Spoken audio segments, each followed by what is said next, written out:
이 시간 마태복음 28장 11절에서 20절 함께 성경 말씀 교독하는 시간 갖도록 하겠습니다. 신약 52페이지에 있습니다.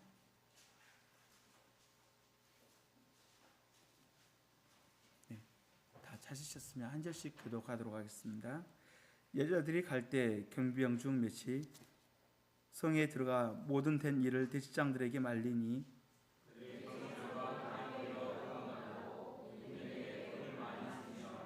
이르되 너희는 말하기를 그의 제자들이 밤에 와서 우리가 잘 때에 그를 도둑질하여 갔다 하라.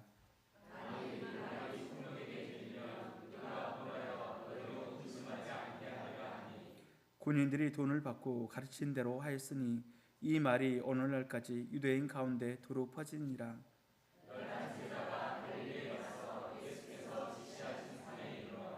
예수를 배웠고 경배하나 아직도 의심하는 사람들이 있더라.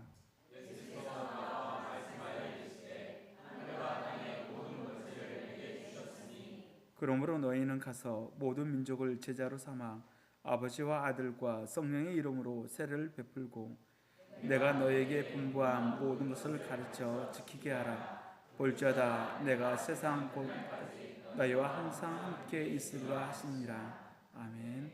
이 시간 너희는 가서 모든 민족을 제자로 삼아라는 주제로 목사님께서 말씀 전해 주시겠습니다.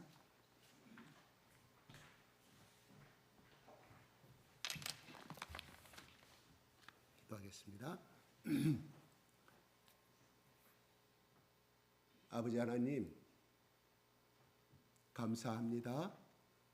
오늘 아침에도 변함없이 저희들을 깨워주시고 우리와 함께 하시는 그 하나님께서, 성령님께서 하나님이 사랑하는 전에 하나님이 사랑하는 백성을 이곳으로 모아주시고 다 같이 예배드리게 하심을 감사합니다. 모두 다 한마음을 다하여 손뼉치면서 찬양하게 하신 하나님을 찬양합니다. 하나님, 우리의 모든 것을 아시고 우리의 형편을 아시고 우리의 괴로움과 우리가 원하는 것을 다 하시는 우리 아버지 하나님께서 이 시간 말씀을 통하여 찬양을 통하여 또한 우리의 입술을 통하여 고백하는 말을 통하여 하나님 들으시고 우리의 고백대로 우리의 소원대로 이루어 주시옵시고 하나님이 원하시는 뜻을 분명히 깨달아 이 세상을 향하여 전진하며 승리하고 예수 그리스도의 이름으로 예수께서 주시는 권세의 이름으로 승리하는 주님의 귀한 백성들이 하나님의 귀한 자녀들이 하나님의 귀한 종들이 되게 하여 축복하여 주시옵소서. 예수 그리스도의 이름으로 기도드리옵나이다. 아멘. 할렐루야. 하나님 감사합니다. 아버지 사랑합니다. 예수님 사랑합니다. 예수님 죽도록 사랑해요. 성령님 우리 가운데 충만히 임재하여 주시옵소서. 그리하여 세상 끝날까지 나와 함께 하여 주시옵소서. 감사합니다. 사랑합니다. 서로 마주보면서 보고 싶었습니다. 고개만 숙이지 말고 손도 좀 잡아주시면 안 될까요? 껴안아주시면 안 될까요? 뭐가 다란입니까? 누가 돈 달라고 그럽니까? 우리 진영 집사님 이렇게 앞으로 좀 와주십시오. 가까이서 얼굴 보고 싶은데 왜 멀리서 정기를 집사님 옆에 앉으시면 얼마나 좋을까요? 정기를 집사님 외롭습니다.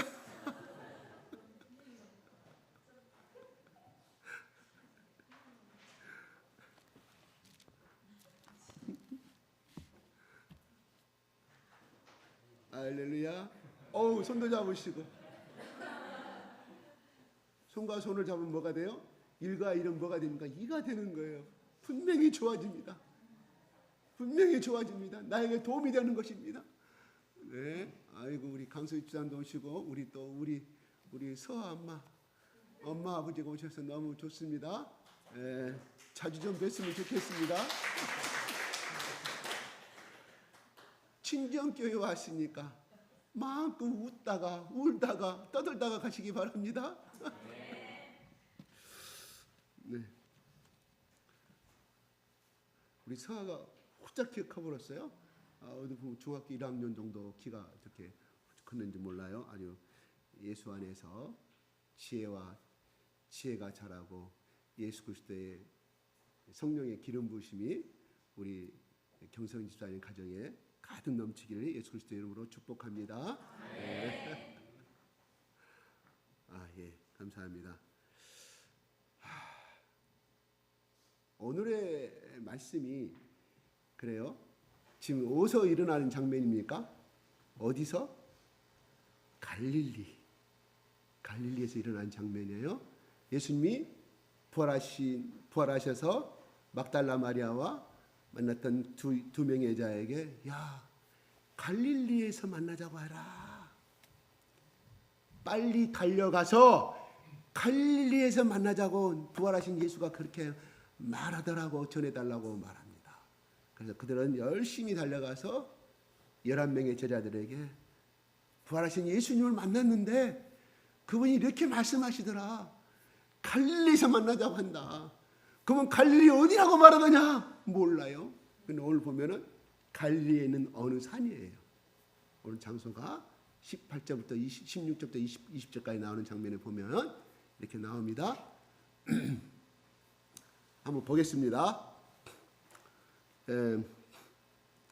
이제 11절 때 읽었던 거 제가 좀 창략할게요. 11절부터 쭉 이렇게 해서 이제 예수가 살아났다고 하니까 대제사장과 서기관들과 사람들이 돈을 주면서 그 지켰던 군사들에게 예수의 제자들이 훔쳐갔다고, 예수의 시신을 훔쳐갔다. 우리가 잠자고 있었는데 그렇게 전해달라고 이야기한 것이 그 당시로부터 예수가 부활한 것이 아니라 제자들이 훔쳐가서 부활한 것처럼 이야기했다는 그 소문이 퍼졌다고 성경은 기록하고 있습니다.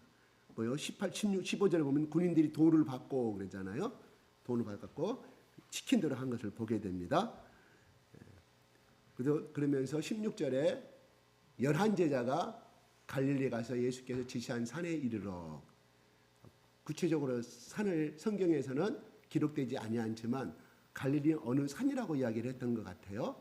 갈릴리에서 만나자고 해라 성경은 기록되어 있지만 갈릴리 어느 산이라고 예수님이 분명히 말씀했던 것을 16절을 보면서 알 수가 있어요. 17절 볼까요? 시작.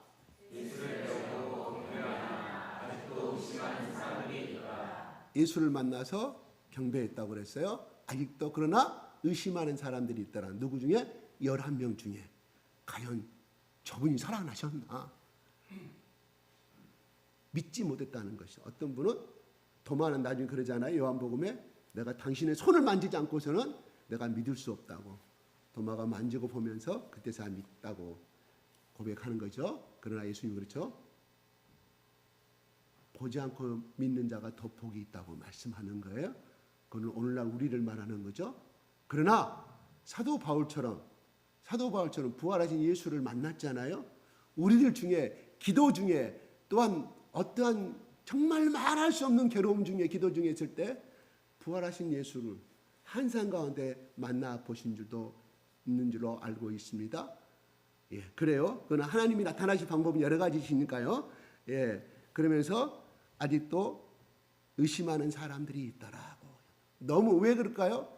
이 속에는 그들의 믿음 없음을 비판하는 내용도 들어있지만 이 속에는 뭐냐? 그들 속에는 죽은 사람이 부활한 것을 지금까지 들어보지도 못했고 잠깐 소생하는 것은 나타날 수 있어요. 우리 옛날 할아버지 조상들 보면은 잠깐 죽었다가 살아나는 거 많이 나오잖아요. 그래서 지옥으로 어디 가다가 어떻게 깊은 산골을 지나가다가 갔는데 개를 따라서 개가 앞으로 인도하니까 턱에서 연못으로 퐁 빠져서 보니까 이생이더라. 직접 저희 친척의 할아버지한테 들었던 이야기예요. 죽었다 살아난 사람, 지금 돌아가셨지만, 그래서 의심한 그들은 자기의 상식으로는 죽은 사람이 살아난 것을 앞으로 들어보지도 못했고 이해할 수도 없기 때문에 그들의 상식을 벗어난 삶이기 때문에 이해할 수가 없었다 하는 것이죠. 그래서 이거는 얼마만큼 11명의 제자 중에 누구인지는 모르지만 이 속에 토마도 들어있겠죠. 얼마나 그들이 삶을 예수를 따라가는 데서 그렇게 죽은 다음에 3일 만에 다시금 부활하라 그렇게 말씀을 하였지만 그들의 이 1차원적인 삶은 결국은 이 4차원의 영의 세계를 이해할 수가 없었다. 이런 것을 우리는 깨달아 볼 수가 있다. 우리도 마찬가지예요. 우리도 성경에 보면 여러 가지 말씀들이 있는데 사실은 우리가 어떤 것을 믿고 어떤 것은 안 믿잖아요. 어떤 것을 믿어요? 쉽게 얘기할까요? 누가 오리를 가고자 하거든 심리를 가져라. 이런 말은 좋아. 나도 이렇게 베풀고 사는 예수쟁이가 되고 싶다. 많이 있어요. 그리고 누가 속옷을 달라고 하면 뭐예요? 거들자는 속까지 주고자 하는 마음을 가지고 살아가요. 이런 건 잘해. 왜요? 그거는 불교 신자도 이슬람 신자도 신앙을 모르는 기독교를 모르는 일반 사람들도 샤머니즘을 갖고 있는 사람 또 다 갖고 있는 인간이 생각할 수 있는 선의적인 마음, 도덕적인 마음이기 때문에 이런 말은 믿고 행하고 싶어해. 그렇죠? 그러나 우리 상식을 벗어난 것은 믿지 아니합니다. 저 또한 마찬가지예요. 1더하기 1은 2라고 표현해. 누가 1더하기 1은 1이라고 말하면 이 미련한 자식아 1더하기 1은 손가락 2개 봐라. 이거 2개 아니야. 아빠 그게 아니라 기능이 2개 합해가 1개잖아. 그럼 할 말 없죠? 우리는 상식을 벗어난 것은 안 믿으려고 하는 거예요. 여분도 그랬다. 예수를 따랐지만 예수를 자기의 그리스도여 구세주로 고백했지만 그래도 자기 상식에서는 벗어나지 못했다. 보이지 않는 세계는 믿지 못했다. 다시 말해서 예수를 따르기는 따랐지만 예수의 사람이 아니었다. 결론적으로 그렇게 말해줄 수가 있습니다. 그래서 왜 예수님이 갈릴리에서 만나기로 했을까요? 갈릴리에서 만나자고 했을까요? 왜요? 제가 지난주 잠깐 타치했지만 다시 한번 물어보겠습니다. 예수님이 왜 갈릴리에서 만나자고 했을까요? 내가 예수였다면 저는 그렇게 만나자고 하지 않아요. 3일 거리인데 3일 거리. 어느 날은 고속도로가 뚫어가지고 3시간이나 간대요. 갈릴리에 그 예루살렘에서 갈릴리까지 지금 이스라엘 나라가. 근데 그 당시는 3일이 걸리는 거리에서 그렇게 공포에 떨린 제자들에게 야 3일 동안 걸어와서 나 갈릴리에서 만나자고 예수님이 그랬을까요? 아니면 그러지 말고 야 같이 3일 동안 같이 갈릴리 같이 걸어가면서 이야기 나누자고 말씀할 수 있잖아요. 두 번째는 어떻게 할 수 있어요? 내가 예수였다면 나는 그렇게 하지 않을까요? 힘든 일을 왜 제자들에게 시켰을까요? 그렇게 하지 말고 나는 그들이 죽였던 빌라도 앞에서 대제사장 뜰에 가가지고 짠 슈퍼맨처럼 나타나는 거예요. 봐라 내가 누구냐 나를 자세히 봐라. 3일 전에 너희들 나를 죽였지. 그래 네가 하나님의 아들이면 다시 네 십자가에서 내려오라고 그랬지. 그래 너희들 말대로 내가 다시 살아났다고 외치게 되면 십자가에 죽어가는 예수를 봤던 수많은 사람들이 소문을 듣고 그 대제사장 간청의 띠리 안에 예루살렘 성의 앞에 전부 다 모여서 살아나신 예수를 보려고 몰려들었을 거예요. 거기서 그 다음에 제가 무엇을 했을 것 같아? 제가 예수였다면 나는 부흥회를 했을 것 같아. 봐라 내가 하나님의 아들임을 너희 보고 있지 않느냐. 세상에 죽은 자들이 봤지 않느냐. 창에 찔린 것도 보고 피가 흘린 것도 봤지 않느냐. 무덤에 장사 지는 것도 너희들 봤지 않느냐. 나는 살아났다. 고로 나는 하나님의 아들인 나를 믿으라. 이게 증명이다. 하루고 이틀이고 3일 동안 부흥회하면 저 멀리 갈릴리 나사렛 온 사람들이 막 몰려와 소문 듣고 막 달려왔을 거 아니에요.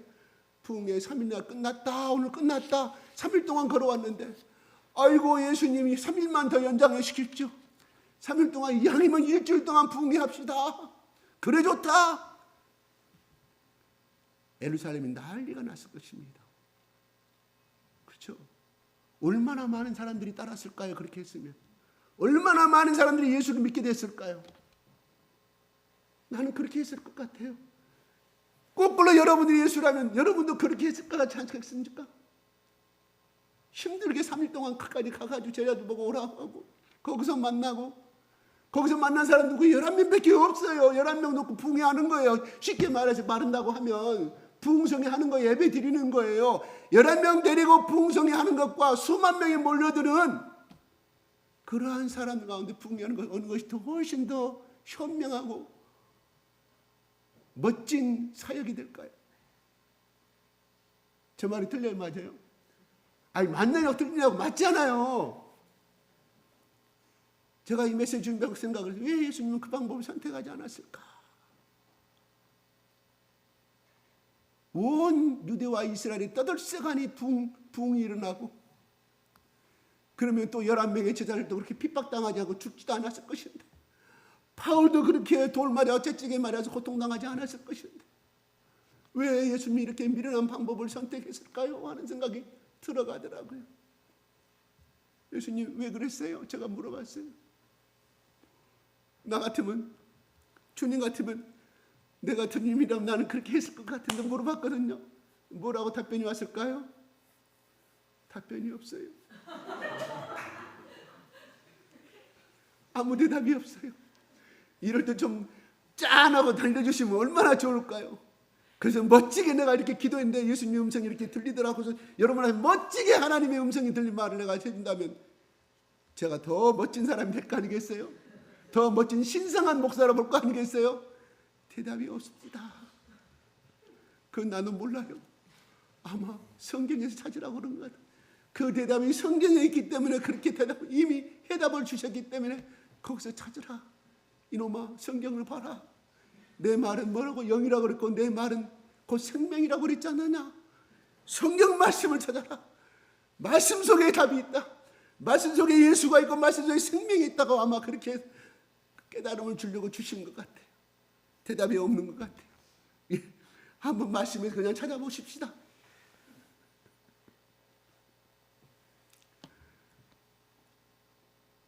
예수님은 쉬운 방법을 선택하지 않아요. 그죠? 쉬운 방법을 선택하지 않아요. 어렵고 힘든 방법을 선택하죠. 인간의 방법을 선택하지 않아요. 오늘 보세요. 또 이렇게 질문할 수 있습니다. 여러분의 입장에서 한번 이런 질문을 한마디 생각할 수가 있어요. 주일학교 학생들한테 한번 물어보세요. 아, 이렇게 저 인도네시아 가고 이슬람 가서 순교를 당하고 또 그 헌금을 모아서 또 학교도 지어주고 여러분들 헌금을 모아가지고 그것도 나이키 신발 안 사고 그냥 일반 메이커 사서 돈 아낀 거 헌금하고 여러분 콩나물 2,000원치 살고 1,000원만 사가지고 1,000원 아껴서 헌금한 돈 달러로 바꿔서 우리가 헌금합니다. 해외로 보냅니다. 그런 헌금 그렇게 고생하지 않고 인도네시아 예수님이 짠하고 나타나고 이 한국의 서울의 강화문 현장에 다 예수님이 나타나고 회개하라. 회개하라. 그것도 빛 대신 예수의 모습으로 환상적인 모습으로 나타나셔가지고 그렇게 선포하면 아마 우리 한국교회 난리가 나겠죠. 우리 한국의 5천만 민족이 엄청나게 회개하고 돌아오게 되겠죠. 좀 그렇게 하면 얼마나 좋아요. 우리가 이렇게 매일 나와서 기도하지 않고 남들 오늘날 저 멋진 어느 봄날이잖아요. 벚꽃이 쫙 피어서 우리 아파트 아직 벚꽃이 안 됐더라고요. 화창하게 피어 있어요. 오늘 저 벚꽃 구경하러 가고 오늘 첫 축복 구경하러 저 무등산이고 지리산이고 막 저 동해안 춘천도로 고속도로 난리 나고 우리가 이런 자연도 즐기면서 좀 예수를 편하게 믿으면 좋은데 하나님은 그런 방법을 안 하시고 죽어라 기도하라고 오늘 기도 5시간 했으면 좀 일주일간은 기도하라도 살게끔 좀 만들어줘야 되는데 아니 그 다음날 또 기도해야 돼.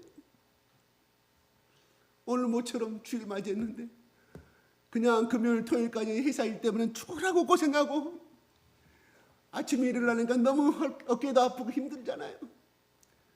와 오늘 같은 날은 또 친구들이 전화가 와서 놀러 가자고 하면 여러분 마음이 흔들리겠어요 안 흔들리겠어요? 전화가 옵니다. 월요일날 야 어제 우리 친구들 3박 4일로 저 하와이 갔다 왔다 제주도 갔다 오면 여러분 마음이 흔들릴까요 안 흔들릴까요? 흔들리죠. 근데 하나님은요 우리가 예수 그 길을 가는데 쉬운 방법을 선택하지 아니하고 어려운 좁은 길로 가라고 말합니다. 그래요. 왜 그럴까요? 왜 그럴까요?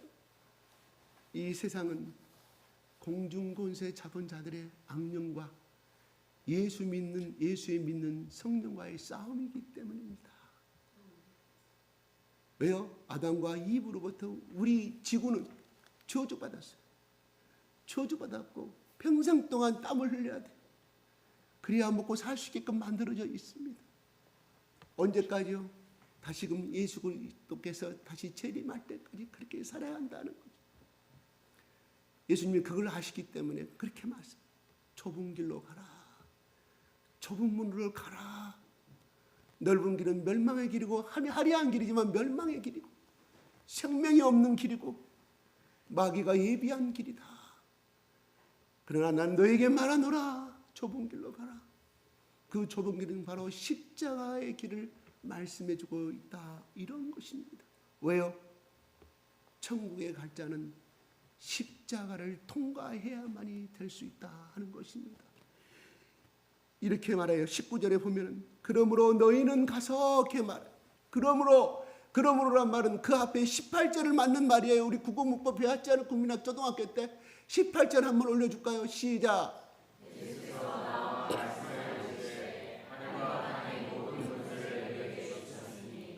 하늘과 땅의 모든 권세를 내게 주셨으니 말합니다. 이 말은 뭔 말일까?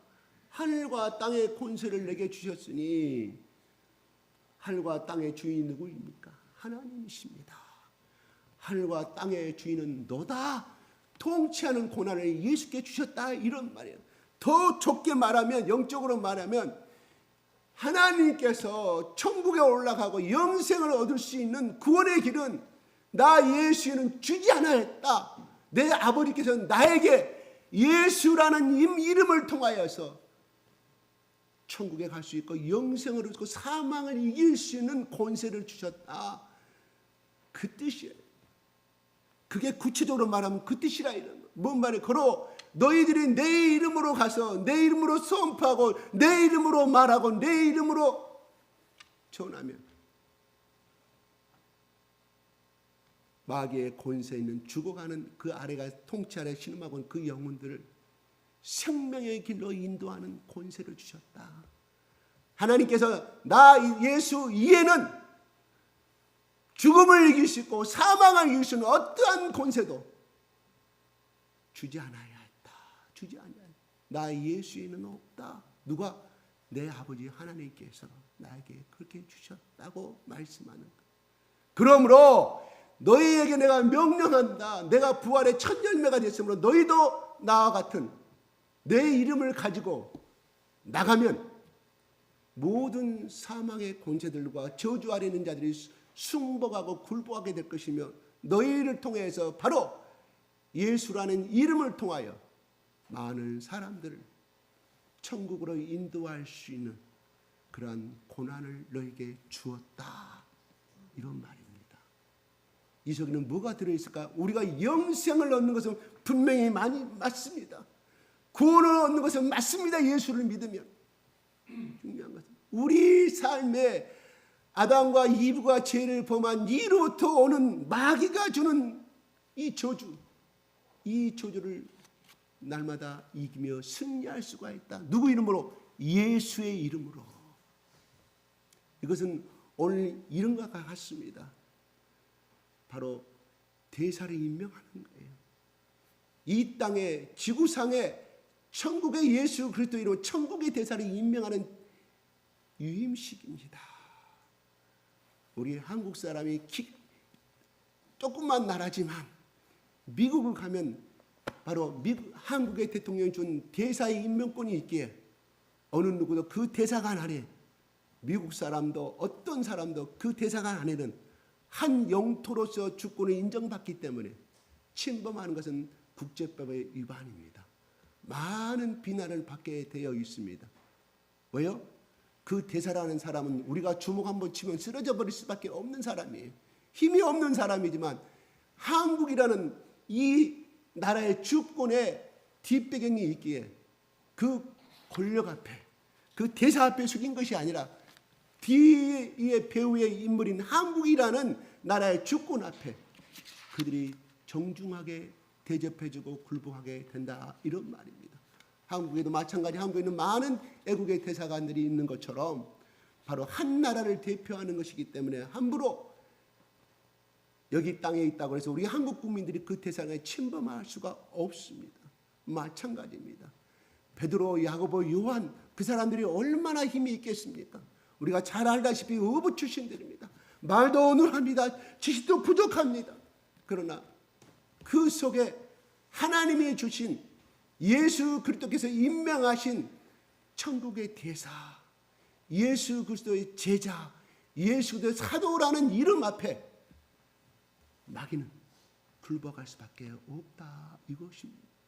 그러므로 아담과 이브로부터 지은 저주의 삶, 병과 고난과 가난과 집의 불화와 질병과 어찌할 수 없는 운명 속에 살아가야 될 이 땅에 존재하는 하나님이 택한 이 백성들을, 자녀들을 바로 너희를 통하여서 예수란 이름을 영접하게 됨으로 말미암아 그들이 그러한 어둠의 굴레에서 벗어날 수 있는 고난과 능력을 너에게 주었다, 이런 말입니다. 그걸 우리는 선포해야 됩니다. 17절에 다시 한번 올려주시기 바랍니다. 경배한다고 그랬습니다. 여러분, 사계 복음서에 예수님이 살아생전에 예수의 제자들이 랍비여 또 내지는 주여, 그래서 우리가 주여 그런 것은 우리가 지금 아도나의 주님이 아니라 그냥 주인에게 하는 주님의 마님, 양반 마님으로 그렇게 불렀다니까요. 랍비야, 그냥 성경을 많이 하는 서기관 선생님으로 불렀어요. 그들이 사계 복음서에 적어도 오늘 이 말씀이 나오기 전까지 다 읽어보세요. 예수님 앞에 경배했다는 말 나옵니까? 누가 경배란 말이 처음 나와요? 바로 예수님이 태어났을 때 동방박사들이, 그죠?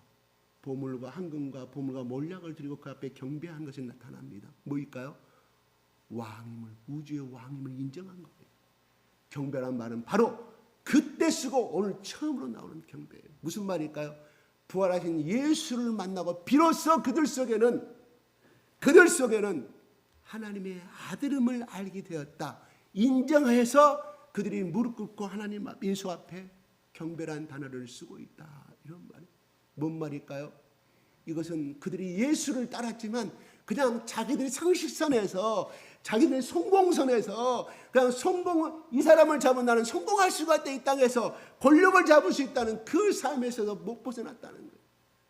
그 자기 든든한 라인이고 뺏줄인 줄 알았는데 그 사람이 십자가에서 자기들 보는 앞에서 헷가닥 죽어버렸을 때 그들은 실망과 모든 목적이 잃어버린 상태에서 떠나버리게 되었다 하는 것이, 이게 부활하신 예수를 만나고 그 다음에 성령님을 영접한 다음에 예수 그리스도의 11제자들은 우리가 잘 알다시피 다 요한만 남겨놓고 다 순교하였습니다. 요한은 요한계시록을 남겨놓고 자연사했다고 성경은, 예경은 에베소에서 죽었대요. 요한은 순교가 아닙니다.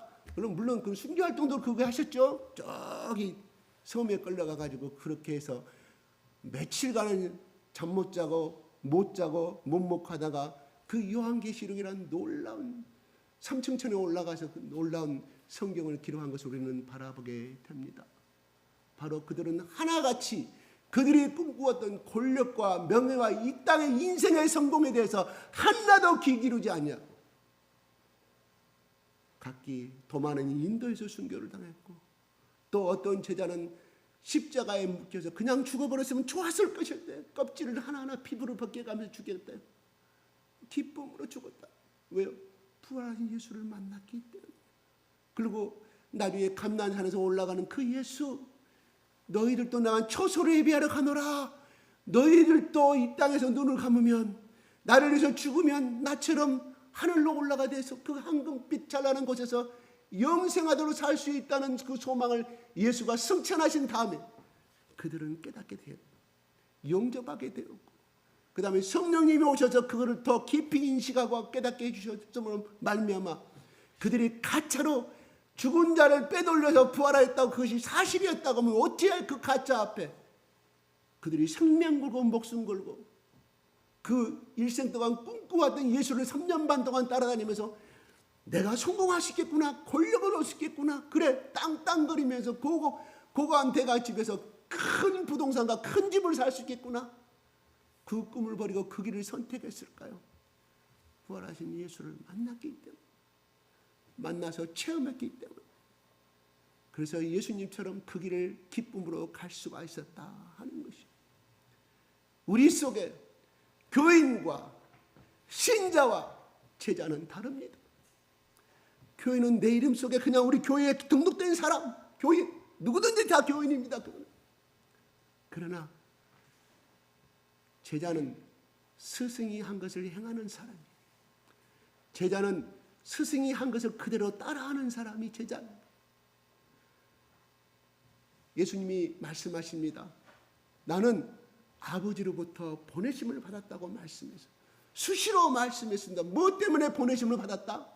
바로 이 땅에 죽어가는 영혼들, 마귀의 굴레 속에서 태어날 때도 죽을 때까지 고통당하는 그 인생들을, 그래서 그렇게 살다가 운명을 탓하다가 날마다 자식 때문에 울고, 남편 때문에 울고, 시어머니 때문에 울고, 친정아버지 때문에 울다 고통하다가 죽도록 아침부터 나가 저녁 늦게까지 일하고 그렇게 고생하다가 결국은 저 지옥의 속으로 걸어갈 수밖에 없는 그 인생들, 하나님은 우리 인간을 사랑하셨기에 어떠한 방법에 의해서만 이들을 구원해 낼 수가 있으며 복을 줄 수 있을 것인가? 내가 죽지 않으면 안 되겠구나. 그래서 예수라는 자기 아들과 똑같은 분신을 이 땅에 보내서 모든 죄를 대신 담당시키시고 대신 그냥 억울하게 죽게끔 만들었다. 그래야만이 예수란 내 아들이 죽어야만이 모든 인류의 죄를 청산할 수가 있으며, 두 번째, 저 악한 죄의 세력을 이길 수 있는 저 마귀들을 이 예수를 통하지 아니하면 이겨낼 수가 없기 때문에, 그러려면 대신 죄가 없고 순결한 예수, 그리고 모든 인류를 대표할 수 있는 사람, 그 인물이 누구냐? 내 아들 예수를 죽여야 된다. 그래서 보낸 것이죠. 예수는 그 사실을 알았고 그 사명 때문에 이 땅에 왔습니다. 그래요. 우리가 사도라는 것은 두 가지 뜻이 있어요. 보냄을 받은 자란 뜻이 있고요. 그 다음에 이게 또한 사명이란 뜻을 가지고 있습니다. 임무를 가지고. 우리가 미션 많이 하잖아요. 미션의 원인 뜻이에요. 미션 보내다는 뜻을 가지고 있고요. 임무를 가지고 있어요. 그게 합성어가 돼가지고 그것이 라틴어에서 변화돼가지고 영어로 미션이란 말이 나오게 된 것이에요. 예수님은 보내심을 받은 이유가 뭐냐? 보내심을 받은 임무가 뭐냐?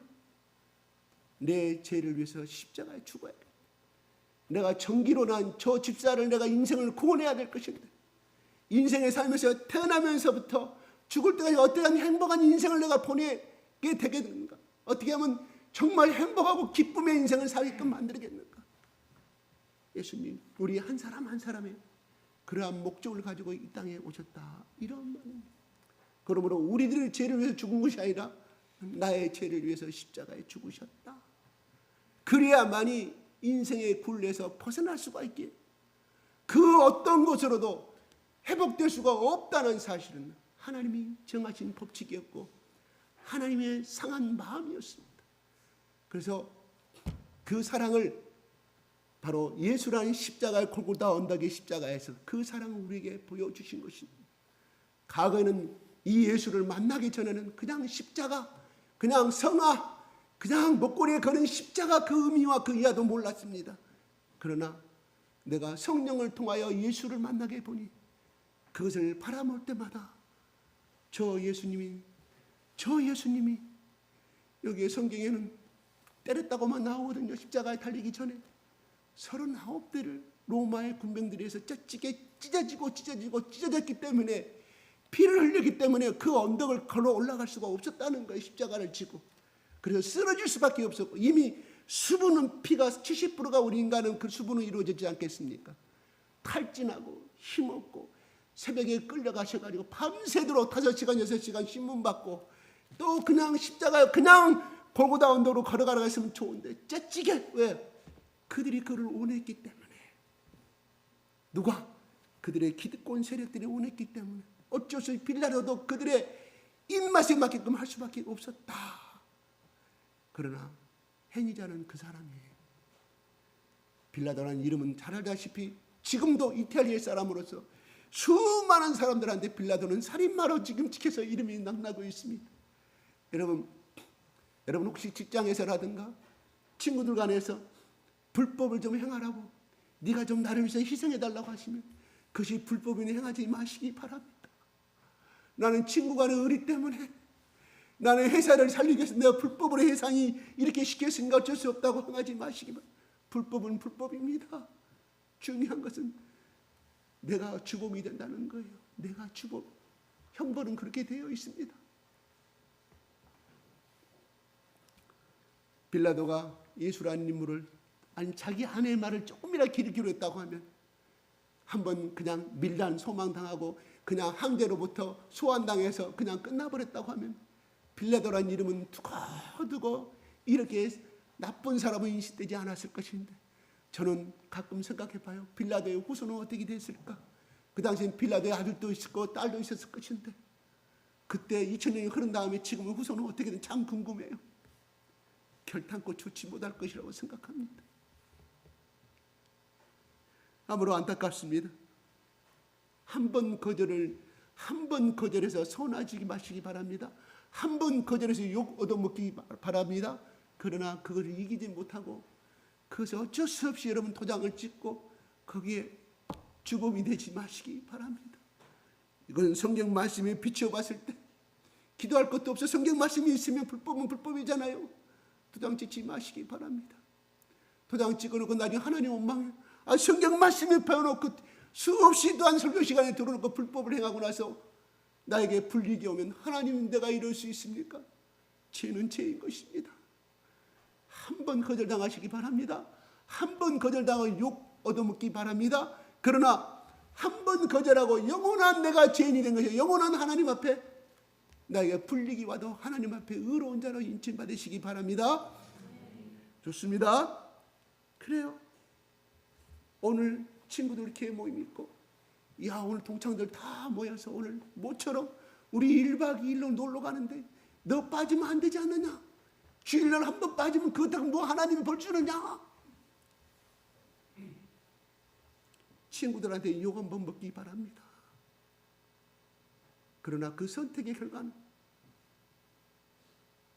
그 신앙이 어린아이 신앙이라면 하나님 눈 감아줄 수 있겠지만 만약에 그거를 충분히 이기고도 넘을 수 있는 신앙의 사람이 그거를 선택했다고 하면 글쎄요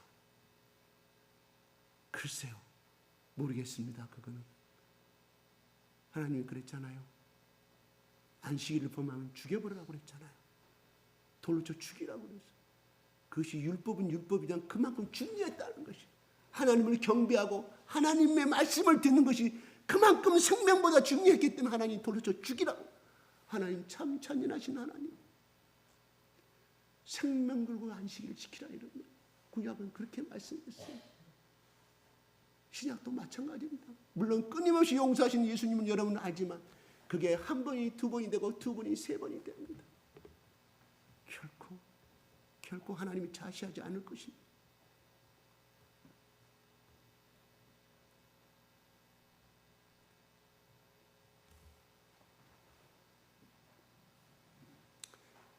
여기서 보면 지금 어디서 이야기합니까? 갈릴리 산에서 말씀하고 있어요. 그래서 혹자는 이렇게 해석합니다.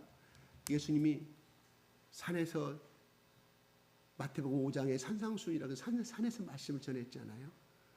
오늘 예수님이 마지막에 죽어가면서 하늘로 승천하시면서 산에서 말씀을 주신 거예요. 어떤? 마지막 사명의 미션을 주고 정권대사, 하늘의 정권대사라서 유임식을 하고 있는, 임명식을 하고 있는 이것은 무엇을 의미하는 거예요? 호렙산에서 예수님이 하나님이 모세를 40일간을 금식시켜 호렙산에 불러가지고 호렙산이라 하기도 하고 우리 시내산이라고 우리 통영에서 혼동해서 쓰기도 합니다. 신의 산으로 말씀드리겠습니다. 그냥 준 것이 아니라 40일간 금식기도 합니다. 40일간. 그만큼 중요했기 때문에 내 말을 받으려면 너가 40년 동안 강야 생활도 너 충분히 이해를 한다. 내 말을 받으려고 하면 앞으로 40년 동안 강야 생활을 해야 될 것인데 네가 과거에 80년 동안에 살아온 그 삶 깨끗이 버려라. 그래야 네가 내 말을 다 소화할 수 있고 받아들일 수가 있다. 청결한 상태를 요구하신 거예요. 청결한 상태. 그래서 예수님이 그 사실을 알기 때문에 마태복음 5장 8절에 청결한 자는 하나님을 만날 것이요. 40일간 금식 기도하고 청결한 상태에서 하나님이 보여주셨다니까요. 하나님의 모습을. 그래서 십계명을 주셨다. 대표적인 말씀 십계명. 그만큼 중요하게 앞으로 이스라엘 백성들아 제사장 나라가 되면 온 민족을 너희를 통하여서 이 복음이 예수 그리스도의 복음이 증거돼야 되는데 어느 날 갑자기 짠하고 나타나서 네 말씀을 주는 것이 아니라 그만큼 깨끗해야 되고 경건해야 되고 하나님 앞에 흠없는 자라야 하나님 만날 수 있게 하나님이 그렇게 40일 동안 아니 하루 만에 줘버리지 얼마나 힘들었을까요? 살에서 아마 모세는 성경은 나오지 않지만 이슬 먹고 자랐을 것 같아요. 이슬 먹고 40일 동안 버텼을 것 같아요. 그 시내산에 무슨 물이 흘러갑니까? 그것도 그것이지만 여호수아는 어떠라고? 여러분 아픈 환자보다 옆에서 병간 온 사람이 더 힘들고 아프다는 거 여러분 해보시면 아시잖아요. 여호수아는 얼마나 힘들었을까? 오늘 내려올지 모세가 나 하나님 만나러 갔더니 여호수아 너는 여기 있으라고. 내가 며칠 만에 오겠다고 한 대목은 성경은 나오지 아니합니다. 오늘 내려올까? 모레 내려올까? 아마 여호수아는 3일이면 내려오겠지. 자기 상식을 넘어 39일 동안 39일이 내려도 지나도 내려오지 않았을 때 여호수아가 얼마나 궁금해. 혹시 우리 스승님이 죽어버리지 않았을까? 아마 여호수아도 똑같은 모세 같은 그 마음으로 기다리지 않았을까? 저는 그렇게 생각해 봅니다. 그래서 얼마나 지루했으면 곧 올라갔으니까 길어봐야 3박 4일이면 생각했을 것인데 안 내려오니까 그들이 지치다가 지쳐서 어때요? 난장판 우상 숭배와 그걸 춤추고 애굽에서 했던 그 행한 심수로 돌아가 버리잖아요. 그죠? 하나님이 홍해를 가르고 그 자기들 눈앞에서 애굽의 그 강한 군대가 바닷속으로 침투되고 몰살되는 것을 봤으면서도 우리가 아무리 기적을 체험하고 내가 병이 났다 할지라도 예수님과 나의 인격적인 만남이 없고서는 그 사람은 신앙 아닙니다. 대단히 죄송합니다. 왜 내 아들이 내 딸이 어디를 가든 내 엄마만 찾고 내 아버지만 찾을까요? 왜요? 뱃속에서도 그렇게 성장했기 때문에. 그리고 응아했을 때부터 성장하실 때까지 자기 엄마가 아니고 자기 아버지가 아니면 죽을 줄 알아. 그래서 어디든 지나가든 버스 옆에 도로 옆에 지나가든 위험한 순간에 맞는 개가 나타나든 간에 엄마 아버지한테 뛰어드는 거. 왜요? 그렇게 성장했기 때문에. 그 속에 왜 내가 엄마의 가슴에 뛰어들고 아버지의 가슴에 뛰어들면 내 부모님 나를 건져내 주실 것이다. 개에 물리지 아니할 것이다. 살 것이다는 그 믿음이 형성되어 있다. 왜요? 먹고 자고 하는 가운데 그 인격적인 교류가 이루어졌기 때문에. 마찬가지입니다. 우리가 예수님을 사랑한다는 것은 끊임없는 예수님과 인격적인 교류가 있어야 돼요. 어느 순간에 한번 병 났다고 그 사람이 신앙이 좋아질까요? 절대 아닙니다. 어떤 순간에 어려움의 기도 제목에서 그것이 이루어졌습니다. 그거 따먹으면 떠나버립니다. 이게 우리 인간의 마음이에요. 그렇잖아요. 똑같습니다. 여기서 있는 나도 마찬가지. 우리 인간의 왜? 우리 인간은 제약된 본성을 가지고 있기 때문에.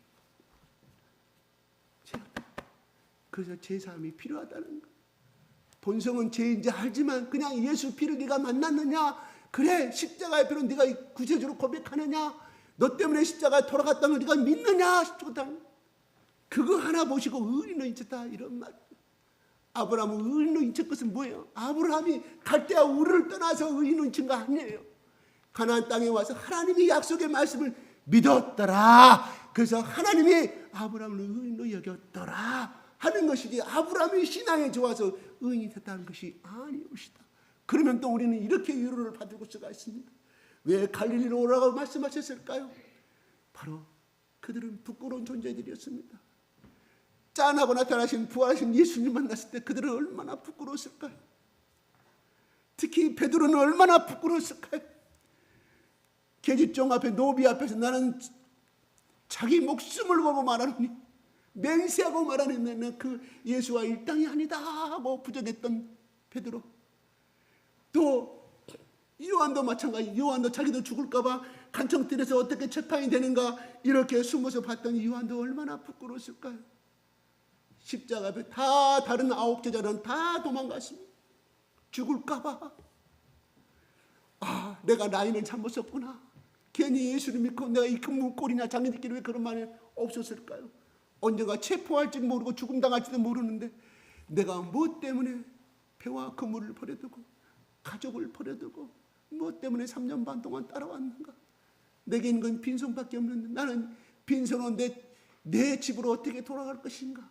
내 아내와 나의 부모는, 나의 자녀들은 나를 뭐라고 바라볼 것인가? 그들끼리 그런 마음이 있었을까요? 없었을까요? 난 충분히 그런 교제가 있었으라고 생각이 들어요. 왜요?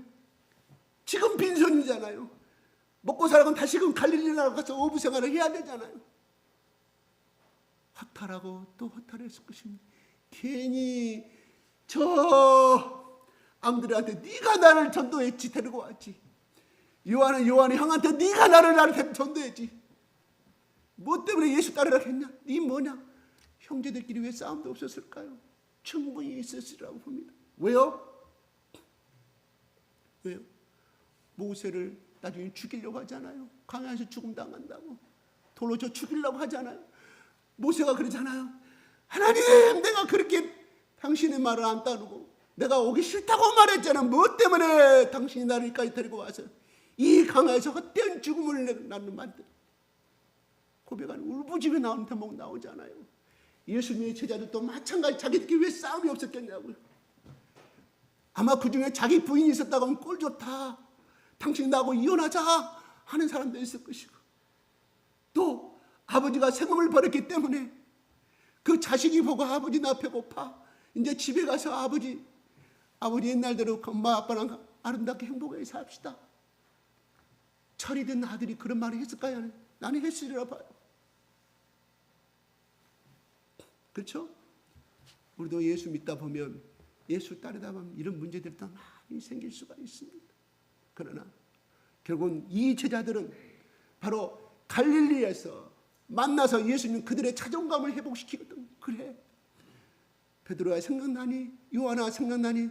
너랑 나랑 여기서 고기 구워 먹고 여기서 네가 나를 만났을 때 첫 기억 생각나니?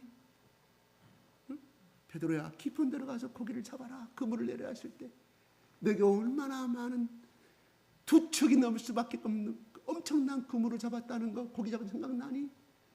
그때부터 네가 나를 따라왔는데. 앙드레에게도 마태에게도, 마태야, 네가 세간쟁이를 그걸 버리고 나를 따라왔지 않느냐? 그때를 생각하자.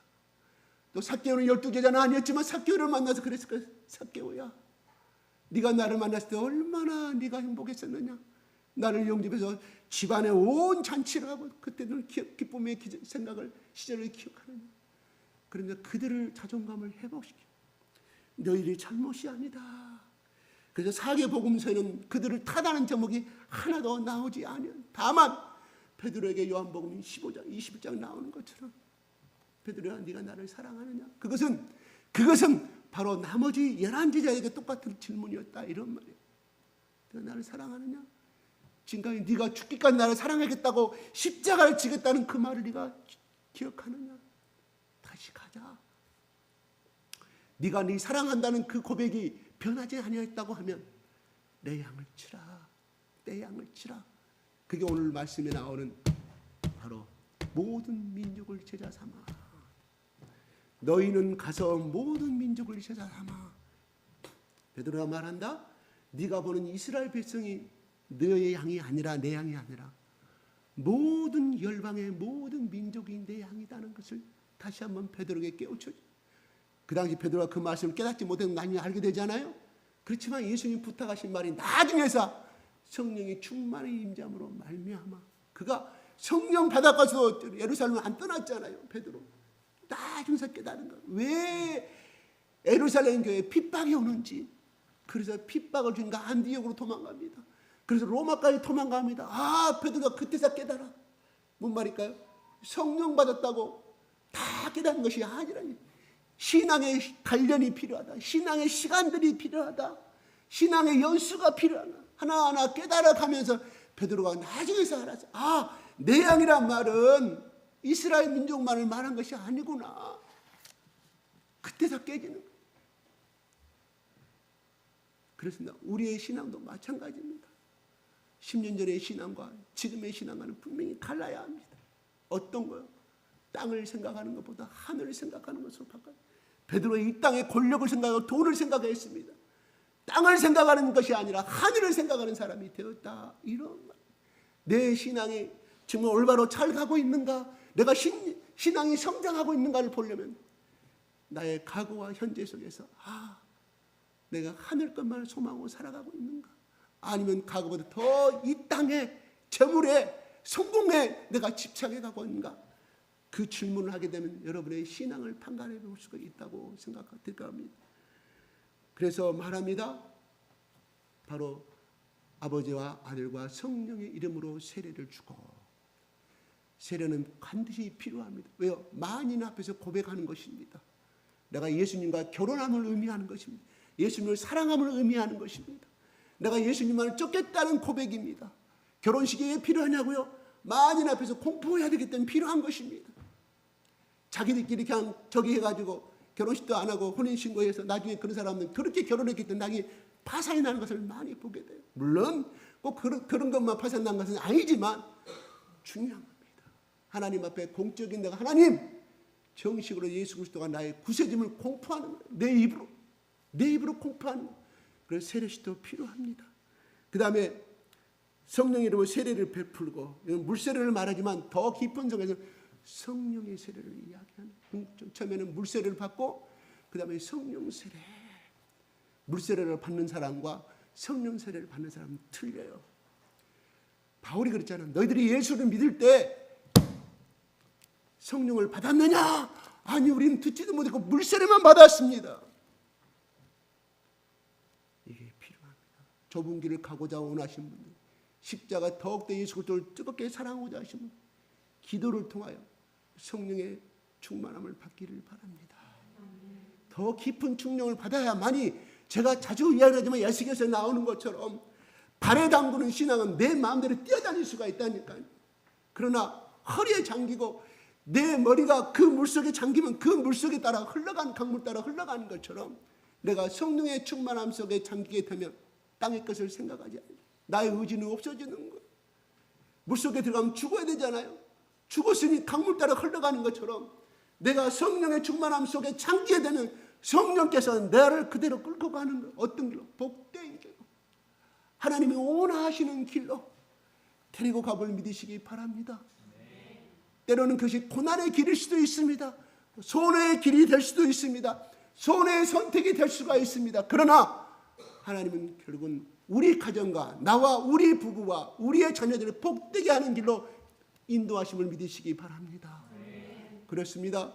19절에 세례를 베풀고 20절에 내가 너에게 분부한 모든 것, 이 땅에 3년 반 동안 살면서 너희들이 산상수훈을 가르쳤지 않느냐, 팔복을 가르쳤지 않느냐, 그런 모든 말씀을 가르쳐서 전달해서 그걸로 배움으로 끝나는 것이 아니라 지키다, 무슨 말일까요? 행하는 것을 이야기하는 것. 행하는 것을. 내 말씀이 내 속에 거해야만이 내 속에 있는 그 말씀이 나를 명령하는 것입니다. 거꾸로 말하면 우리 속에 더러운 영이 있으면 나는 이것을 행하고 싶지 않은데, 나는 자꾸 나는 왜 이렇게 행동을 할까? 나는 정말 이것을 버리고 싶은데 나는 왜 이렇게 행동을 할까? 그 몸의 육체를 영이 잡고 있기 때문에 그런 거. 그러나 성령님이 내 영에 충만한 가운데 잡고 있으면 성령님이 나를 이끌어 가시고. 그래서 어떤 사람들은 그렇게 이야기합니다. 양신이 우리 몸에 존재한다. 몸에는 우리 속에 들은 더러운 것들, 미혹의 영들. 그러나 우리 영 속에는 성령의 영이 있으면 성령이 충만하면 그것을 이겨버린다는 거예요. 눌러버린다는 거예요. 그래서 올바른 행동은 하나님의 의를 행하는 행동이 나오게 된다 이겁니다. 그래서 중요한 것은 약으로 고칠 병도 있지만 수면제로 고칠 병도 있지만 정말 영으로 주는 병은 약으로 되지 아니야. 그 속에 있는 나쁜 영 쫓아내야 돼. 이건 나만이 하는 말이 아니에요. 또 나에게 이상한 말 한다고 하지 마시고. 있다니까요. 여러분, 나는 이렇게 안 하고 자꾸 나의 우울 속에 빠지게 된다. 내가 어떤 것이 참 나쁜 생각, 저한테 오세요. 그걸 증명해 드릴게요. 안 오잖아요. 자기 죄 드러날까 봐.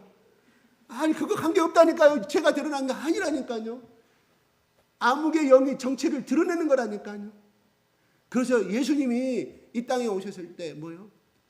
내가 마귀를 멸하러 왔다고 그랬다. 그 속에는 그것도 다 포함이 되네. 질병 외에 우리 심리적인 문제, 우리 운명의 문제, 우리 영생의 문제 다 포함된 거라. 마귀가 주는 그때부터 우리가 고통과 병이 왔잖아요. 그리고 지옥을 향하는 그쪽으로 우리 향하게 되어 있잖아요. 그것을 멸하려고 예수님이 오셨다고. 누구만 예수님이 그렇게 말씀하셨잖아요. 중요한 겁니다. 그 다음은 뭐냐? 우리 속에 제가 왜 자꾸 보혈의 찬송을 부르기를 원하냐면 죄는요, 이 나쁜 영들은요 우리의 죄를 먹고 살아요. 우리의 죄를. 유다가 죄를 팔고자 하는 그 마음을 가졌을 때 사탄이 들어가더라. 무슨 말이에요? 자기가 그 길을 선택한 거라니까요. 그래서 그 양분이 들어있기에 마귀가 쏙 들어가 사탄이 들어갔어요. 마찬가지입니다. 우리서 끊임없이 우리. 그래서 저는 여러분의 교회에 왔을 때 하나님 뭐 주십시오 뭐 하지만 여러분 적어도 매일매일 회개하고 살아야 되지만 적어도 이 교회에서만큼 왔으면 회개 먼저 하세요. 하나님 내가 이런 또 나쁜 생각했어요. 이것도 생각이 하나님 용서해 주세요. 이것도 생각. 물론 회개는 가슴을 찢어야 정말 올바른 회개지만 그것까지 원하지 않을 테니까 자꾸 입으로 고백하는 거예요. 근데 우리는 그거 놔두고 하나님 복 주시옵소서. 뭐 주시옵소서. 우리 아들 취직해야 됩니다. 우리 딸 어떻게 좋은데 좋은 신랑 만나서 취직 가야 됩니다. 내 사변. 그 속에 복은 들어가긴 들어가요. 그런데 망하는 영이 우리 속에 들어있기 때문에 결국은 다 날리게 돼요. 파탄이요. 그렇습니다. 그래서 끊임없이 중요한 것은 왜 예수님이 제자들의 발을 씻으면서 예수님 그러면 나 전체를 시켜달라고. 아니 너는 내가 일러준 말로 깨끗하게 되었다. 바로 예수님 따라다니면서 베드로는 회개를 했다는 의미예요. 회개를. 발만 씻자. 발은 뭐예요? 방금 네가 나랑 같이 샌들 신고 쓰리바 신고 저 사막지방 걸어왔잖아요. 외출하고 왔잖아요. 발이 더러우니까 씻는 의식이 율법의 의식이 있거든요. 그게 신약에 와서는 매일매일 말씀 속에서 회개하는 삶을 가르쳐주는 것이거든요. 예수님이 그걸 가르쳐주려고. 너는 발만 씻으면 된다. 내가 일러준 말이 이미 깨끗하게 되었으니 그걸 이야기해요. 끊임없이. 나도 마찬가지입니다. 이 회개란 말을 여러분 강단에서 회개란 말을 쓰기 싫어해 목회자들. 왜? 교회 가면 매 목사가 회개하라고 한다고 싫다고. 위로의 말을 들으려고 왔는데 복 받으려고 들어왔는데 회개하라고 한다고. 교회 가기 싫다고. 사탄이 그런 거예요. 하지 마. 네가 회개할 건 뭐 있어? 아니옵시다. 나를 위해서 회개하시기 바랍니다. 나에게도 하는 말이 내 자신에게도 하는 말이에요. 저도 끊임없이 얘기해요. 하나님 나 또 왜 그랬을까? 어젯밤에 자다가 일어나가면 2시간 동안 토하고 기도해요. 얼마나 토하게 하는데 내 옆구리 아파 죽어서 지금 절려요. 내 속에 알게 모르게 내 눈을 통해서 귀를 통해서 말을 통해서 나쁜 영이 들어왔다는 뜻이거든. 나 죽는 줄 알았어요. 토해내느라고. 아내가 놀래가고 일어나고 당신 뭐하고 있냐. 나 지금 토하는 작업하고 있다. 뭔 말이에요? 하나님 앞에 내 토를 하니까 내 속에 거하고 있던 나쁜 영들이 나가는 연습을 하고 나가는 것이 나 그런 건 처음 해봤어요. 조금씩은 해봤지만 그렇게 아파요. 이런 말하면 체험하지 않은 사람들은 저 목사 또 이상한 말 한다고. 아니옵시다. 나는 그런 말을 들었을 때 참 이해를 못했어. 신비적이라고. 근데 내가 초연한 건 그렇게 변화인 잠이 잘 없디다. 왜요? 내 속에 죄가 없어지니까. 내 속에 보이지 않는 영도 같이 나가버리니까. 필요해. 오늘 여러분 좀 이따 기도 들어갈 때요. 생각나는 거 있잖아요. 생각나는 거. 제가 그때는 어떻게 하라고? 입 가리고 하라 그랬죠. 옆에 들으면 하나님 내가 누구 집사 미워있는데 아유 하나님 용서해. 입 가리고 괜찮아요. 손수건 가리고 해요. 못 알아듣겠으면 해요. 내가 이러면 기도하다가 방언 기도.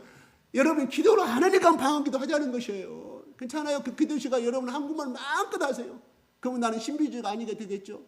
예, 여러분 기도합시다. 그럼 꼭 방언만 하는 것이 아닙니다. 여러분 한국말 하고 싶으면 하세요. 괜찮습니다. 그게 더 좋아요. 할 수 있으면 1시간이고 2시간이고 하세요. 나를 살리는 거예요. 내 밭을 뭐야? 30배, 60배 좋은 밭으로 가꾸는 것이라. 이런. 다시금 저 하나 첨부하자면 여기 나가서 우리나라 한국의 목사들이 저기 서양이나 미국에 유럽 가서 붕괴하면 거기 속에 들어있는 영들은 쉽게 나간 나쁜 영들은. 왜요? 그들은 옛날부터 적어도 1000년 이상을 예수를 믿고 왔잖아요. 카톨릭이 됐든 뭐가 됐든 간에 쉽게 나간대. 왜? 저주가 안 쌓이기 때문에. 우리는 조선시대 500년. 고려시대가 몇 년이에요? 예? 고려시대 몇 년이에요? 대대로 쌓여요. 그러니까 악나래. 첩첩이 쌓여있기 때문에 안 나가는 거예요. 연습. 내 속에 악한 영들. 그래서 우리 집안에 사고가 터지고 뭐 이상한 일이 생기는 건 다 이런 나쁜 영의 장난이다. 그래서 예수님이 그래서 하나님다 깨달은 거예요. 최근에 와서 왜 하나님이 말씀을 신명기나 저 민수기에 줄 때 레위기에 줄 때 이마에도 새기고 팔뚝에도 새기고 옷에도 새기고 말씀을 다 너희 문설주에다 하나님 말씀을 전부 다 달아놓고 새기라고 했는지 그때서 이해가 가는 거예요. 이제서 이는 얼마나 멍청한 놈. 말씀을 보면 어떤 생각이 들어갈까요? 제약된 생각이 들어갈까요? 내 말씀 팔뚝에 말씀을 새겨놨는데 걸어가면서 복관해요. 제약된 생각이 들어갈까요? 우리는 걸어가면서 비근한 대로 여러분 방금 교회 오면서 어떤 생각했습니까?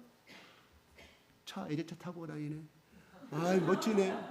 빌딩 하리하고 저 아파트가 요새 10억 간다면 나도 저런 아파트 샀으면 다 하나님께 반대되는 생각은 그 영을 타고 들어와. 그 영을 타고 들어온다니까. 눈으로 들어온다니까. 눈으로. 그러다가 누가 살짝 저 아파트 저거 이번에 올랐고 11억 됐다네. 나는 뭐야? 하나님 말씀보다는 세상 것. 세상의 말은 나쁜 영이 들어와요. 하나님의 말은 예수 그리스도의 말씀은 성경 말씀 나쁜 영이 들어올 수 있을까요? 없을까요? 없어요. 그래서 하나님이 24시간 그렇게 네 옷만 밖에 나가서도 하나님의 말씀을 새기도록 그렇게 말씀하셨구나. 하나님은 놀라운 사람. 너희들이 세상까지 살아가다 보면 마귀 영도 들어가고 나쁜 영도 들어가니 높은 집 바라보지 말고 좋은 거 바라보지 말고 그렇게 구체적으로 말하면 얼마나 좋았을까요? 하나님 명령이야. 딱 그때 없어. 그러니까 우리는 이유를 물을 것이 없다니까. 그냥 오늘 여기서 말씀합니다. 아버지와 아들과 성령의 이름으로 세례를 주고 내가 분부한 모든 가르쳐 지키게 하라. 그 다음에 뭐라고 했어요? 내가 보라 세상 끝날까지 너희와 함께 하리라. 무슨 말? 너희를 지켜주겠다. 걱정하지 마라. 내가 네 생명을 보장해 주겠다. 너희 인생의 성공을 보장해 주겠다. 너의 가정을 책임지겠다. 이런 말이에요. 함께 한다. 뭐 때문에 함께 하려고 그래? 뭐 때문에? 예수가 능력도 없는데. 내 길 가다가 있잖아요. 조그만 어린아이가 아줌마 슬프세요? 아프지 마세요. 내가 아줌마 곁에 내가 1년 360만 지켜줄게요. 그 아이가 무슨 힘이 있겠어요? 미친놈이라고 그러지. 예수님이 내가 하늘과 땅의 권세를 가진 하나님의 아들로서 너희와 함께하고 지켜줄 테니까 걱정하지 말고 그 길을 가라. 그러면 제자가 되는 것은 우리가 그러면 나중에 사도행전부터 시작합니다. 막 5,000명이 회개되고 다 해외로 갑니다. 그것도 필요합니다. 그러나 중요한 것은 내가 매일 만나는 사람이 선교의 대상인 줄로 믿으시기 바랍니다. 선교사라 갈 사람도 가는 것이고 내가 매일 만나는 사람. 그래서 그것도 하나님 뭐예요? 이 속에는 뭐가 들어있을까요? 뭐가 돼? 요나에게 요나야 니느웨 백성 가서 해쳐라. 10만 명 내일 모레 니느웨가 멸망한다. 자연의 죄로서 예치라고 하니 니네가 요나가 얼마나 미워했으면 하나님 나 안 갈래요. 도망가다가 뱃속에서 그 다음에 고기 뱃속에 들어가가지고 때때 고생하다가 하나님 내가 이제 할게요 살려주세요. 입을 토해서 살아나서 그가 니느웨 백성들 돌아다니면서 예칩니다. 그 다음에 그가 어디 왔어요? 박이가 제 생각이 안 나요. 나뭇잎 밑에가 이렇게 딱 있었어요. 왜? 저 도시가 멸망하는가 하면 저 속에는 저 빨리 멸망시켜봐라. 하나님 빨리 멸망해.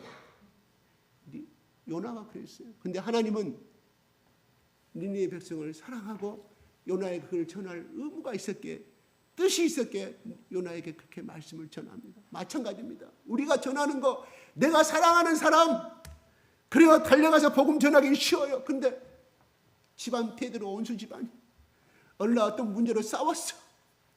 또 어떻게 뭐 동고리하며 싸워서 싫잖아요. 하나님은 바로 이야기합니다. 그게 땅끝이에요. 그게 땅끝이라고요. 우리의 인간의 감정은 영원히 끝날 수밖에 그 사람과 끝날 수밖에 그 집안과 끝날 수밖에 없지만 바로 하나님은 그 사람에 가서 네가 나의 제자냐? 네가 나를 사랑하느냐? 이건 네가 나의 사랑의 은혜를 기억하느냐? 전하라. 세례를 주고 그가 구원을 받을 수 있도록 증가하라고 말씀합니다. 이게 땅끝인 줄 믿으시기 바랍니다. 다 선교사로 가십시다. 이 말대로 하면 선교사로 가야 돼. 왜? 다른 11명 제자 다 선교사로 갔으니까. 다 갔으니까. 리비아로 가고 또 아프리카로 가고 다 가다 선교당했으니까. 그러나 오늘날 우리의 삶에 적용시킨다고 하면 바로 그것이 땅끝이다. 땅끝까지 전하는 거 필요합니다. 오늘 이 시간에 미워하는 마음 생기시는 사람도 있습니까? 기도해 보세요. 예수 이름으로 가서 손잡고 기도해 보세요. 사랑의 마음이 생겨요, 안 생겨요? 생긴다니까요. 오늘은 나 피곤해서 좀 오기 싫었는데 좀 쉬었으면 좋겠네. 그 사람 잡고 예수 그리스도 증거하고 손잡고 기도하면 사랑의 마음이 확 하나님이 새로운 도파민을 확 주셔. 막 흥분되는 도파민, 엄청난 기분이 좋아요. 돌아오는 길에 막 하나님 내가 하나님 말씀을 순종히 잘했죠. 내가 오늘 안 왔으면 이 기쁨을 내가 집에서 딴 생각하고 있었을 것인데 하나님 이러한 영생을 생명을 주는 일을 지켜주신 너무 감사해. 기쁨으로 룰루랄라 우리 옆 사람 우리 안에 태우고 와요. 해보시라니까요. 기쁨으로 달려가는 것과요. 가야 되는데 가라니까 가야지. 기쁨이 훨씬 다릅니다. 그게 하나님을 순종하는 거예요. 기쁨으로 가는 건요. 순종은 아니 그냥 내가 좋아서 가는 거예요. 그런데 가기는 오늘 좀 쉬고 싶고 그런데 하나님이 가라고 순종하실 때 기쁨이 오더라. 왜요? 순종했을 때 열매가 맺히더라. 이런 말입니다. 아멘? 오늘 이야기합니다. 우리 현재의 삶은 참으로 하나님, 목사님 내가 말씀 다 이해는 하겠는데 지금 코가 석자라 우리 집안에 해결할 것이 너무 많이 있습니다. 이 문제도 있고 저 문제도 있고 이 문제도 있는데 뭐 그 형이상학적인 이상적인 말을 합니까? 그래서 세계성경 말은 잘라버리는 거예요. 여러분 세상 끝날까지 함께 있다고 말씀해요. 도와주겠다는 거. 현실은 이렇지만 현실은 그래요. 우리 가정의 문제 그래요. 도전하세요. 하나님 도와주시겠다고 말합니다. 세례를 준다는 것은 뭐일까? 이제는 마귀의 자식에서 하나님 자녀가 되는 의식을 치르는 것입니다. 다시 말씀드려서 내가 다시금 이 말씀을 붙들고 도전하는 것은 내 자식에게 도전하고 내 남편에게 도전하고 내 아내에게 도전하는 것은 바로 다시금 생명의 씨앗으로 잉태되는 아픔을 겪는 가정입니다. 절대로 우리는 9개월 동안 뱃속에 있다가 태어나서 이렇게 엄마의 품에서 성장하고 자랐습니다. 세상에 공짜는 없습니다. 세상에 쉽게 되는 것은 없습니다. 이제 도전하십시오. 얼마나 힘들게 얘기를 나왔습니까? 저는 엄마들의 아픔을 저는 몰라요. 중요한 것은 아프게 태어나잖아요. 그러면 한 생명이 다시금 이 삶에서 이 절망에 다시금 생명을 얻고 새로운 힘을 얻기까지는 9개월 동안의 아픔이 필요하다는 것이. 다시 한번 도전해 봅시다. 왜요? 하나님이 함께 하신다고 말씀. 내가 도와주겠다. 네 힘으로는 안 되지. 나에게 의지해. 내가 도와줄게. 내가 도와줄게. 이 외침을 들으시기 바랍니다. 야, 김 집사야, 내가 함께 한다고 말했지. 네 옆에 있어. 네가 울 때 너 혼자 했던 것 같아. 아니야. 네가 10년 전에 5년 전에 눈물을 내가 다 기억하고 있고, 네가 혼자 있을 때 어떤 생각이었던 내가 다 알마. 그게 아버지의 마음이요 성령님의 음성입니다. 그래서 예수님 말씀은 바로 성령께서 함께 하시겠다. 내 대신 그 보혜사 도움이 되시는 그 성령님이 네 기도를 듣고 내가 그 일을 도와주겠다. 도와주겠다는 무슨 말일까? 해결해 주겠다는 의미입니다. 다만 인내가 필요한 것뿐이죠. 오늘 다시 한번 여러분이 힘을 내서 다시 한번 우리 삼위일체 하나님을 의지하면서 다시 기도하고 도전해 보시기 바랍니다. 말씀 마치겠습니다. 자, 기도로 마치겠습니다. 또 방언 기도하자면 여러분 또 신비한 사람이라고 할까 봐 간단하게 제 기도로 마치겠습니다. 하나님 아버지 감사합니다. 오늘 이 자리에 참석한 우리의 주님의 핏값으로 사신 자녀들 가운데 함께하여 주시고 복을 주신 하나님을 찬양합니다. 예수님이 죽으심으로 말미암아 그들은 다 떠나고 좌절과 실패 속에 아버지 살아갈 수밖에 없었지만 예수님이 첫사랑을 맺은 그 갈릴리 나사렛에서 다시 만나자. 그래서 예수님이 그들을 만나주시고 그들의 자존감을 회복시켜 주시고 그들의 신앙을 회복시켜 주시고 바로 아버지와 아들과 성령의 이름으로 세례를 주고 제자의 삶을 살아가는 다시금 새로운 미션을 주심으로 말미암아 하나님 그들의 새 소망을 갖고 새 힘을 얻고 그들과 함께 하신 성령님의 힘에 의지하여서 하나님 그들을 제자 삼으신 예수님의 사명과 보내심에 따라 순종함으로 말미암아 하나님 기독교 2000년의 역사의 위대한 역사를 이루심을 하나님을 찬양합니다. 하나님 우리는 수시로 넘어질 수밖에 없고 내 지역적인 문제로 좌절할 수밖에 없고 내 가정의 문제로 아버지 실험할 수밖에 없지만 걱정하지 말라. 내가 너와 함께함이라고 말씀하신 이 음성을 듣게 하여 주시고 아버지 다시금 우리 속에 새로운 기도형을 공급하여 주시옵시고 새로운 해경을 공급하여 주시고 하나님이 주시는 힘으로 성령님이 주시는 힘으로 다시금 도전하여서 이 문제를 해결한 받을 수 있도록 주여 축복하여 주시옵소서. 하나님 그리하여 아버지 하나님 이 땅에 우리를 부르신 나를 부르신 그 길을 향하여 담대히 외치며 나갈 수 있도록 축복하여 주시옵소서. 예수님 이름으로 기도합니다. 아멘.